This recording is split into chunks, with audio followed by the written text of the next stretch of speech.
In 1820, there was a man by the name of Peter Ritchley who had perhaps the strangest survival story ever told that we have in human record.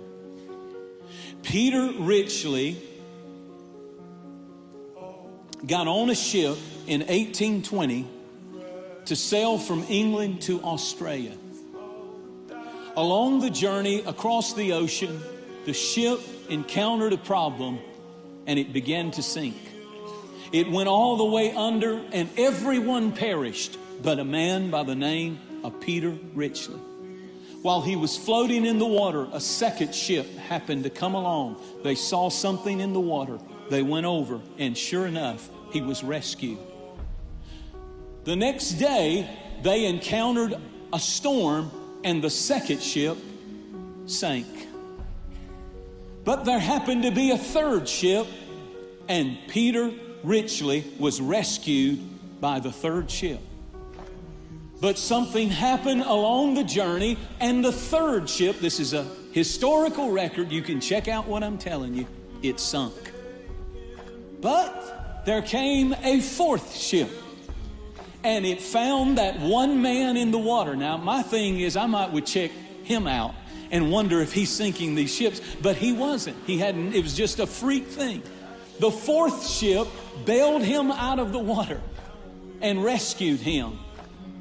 Come on, you're going to help me preach. But while they're on their journey to Australia, the fourth ship sinks and a fifth ship comes along and bails him out of the water. But the fifth ship sunk. And the sixth ship came along. It was called the City of Leeds. That's the name of the ship. The City of Leeds, Leeds. The crew pulled him out of the water, gave him warm clothes, fed him meal. He told them his unbelievable story. And as he finally got over that trip, and they were a few days from the harbor in Sydney, Australia, the captain came to him and he said, "Sir, would you do a favor for us?" And he said, "You saved my life. I'll do anything you ask me to do." He said, "When we started this journey many weeks ago, there was an old mother, an old woman who won the hearts of the crew. She loved on every one of us, and she knew every man on the crew. Every person on the boat was just the crew.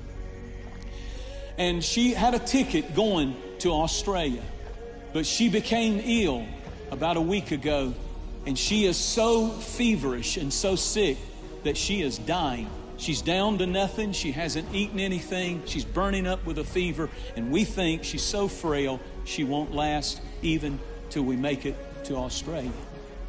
Would you, because the whole time that she's been ill and sick and delirious out of her mind with fever, she's been praying, oh God, I beg you, let me see my son one more time. Just let me live to see my son, I beg you." And he said she goes in and out of almost a coma, but that's the prayer whenever she comes around. And the crew loves her so much, but she knows all of them, but she won't know who you are because we picked you up in the ocean. Would you pretend to be her son so she can leave this world in peace? He said, "Of course I will."